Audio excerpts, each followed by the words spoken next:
营校是什么？为什么这么吓人呢？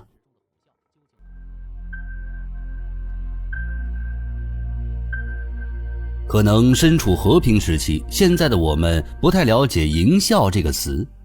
但是在古代军队当中，营校这算是将军的噩梦了。那么营校到底是什么？出现的具体原因又是因为什么呢？今天我们就来聊聊大家不太熟知的营校。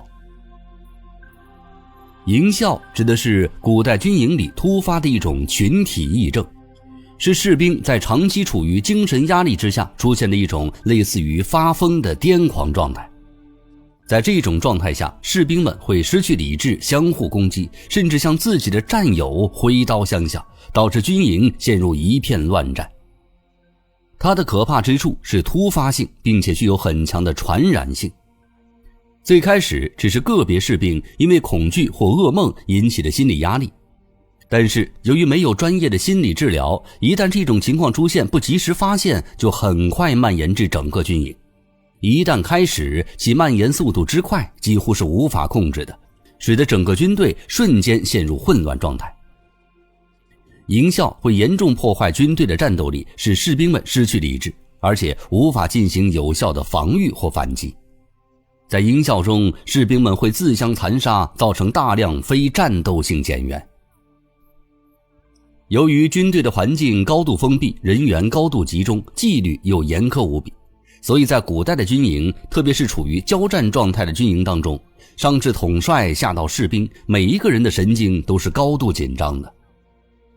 另一方面，古代的军队军纪是比较乱的，军官欺压士兵，老兵欺负新兵，这种现象非常严重，矛盾时刻都在积压着。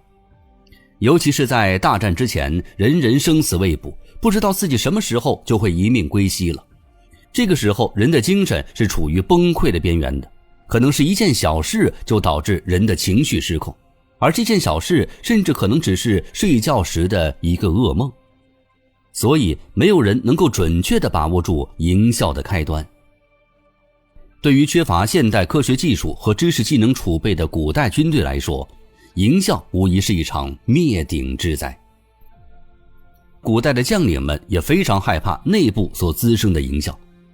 古代双方作战一般都会僵持数月，这几个月的高度紧张对峙，一方阵营如果发生什么动乱，对方可能会在短时间之内趁机索命了。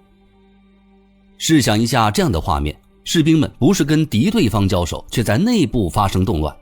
手下的士兵甚至开始自相残杀，无意识状态下所做出的举动根本不受自己控制。而恰在此时，敌军拍马而至，手持利刃冲入阵中，轮番砍杀，陷入营校的一方会落得个全军覆没、血染疆场的下场。目前可考证的最早的营校发生于东汉对西羌的战役当中，此役西羌军趁着夜色闯入东汉军营，大败汉军。这一场败仗虽说没有直接导致东汉王朝的消亡，但是对江河日下的东汉来说，有生力量被削弱了，也确实加剧了他灭亡的脚步。但是在古时候，营校事件出现之后，大家往往将这一切的原因归结为鬼神之说。在古人的理解里，神明可能不想让发生营校的一方赢，或者是遭到了神明的惩罚。一旦营校现象大规模爆发，势必会对整支军队的信念和战斗力造成不可估量的影响。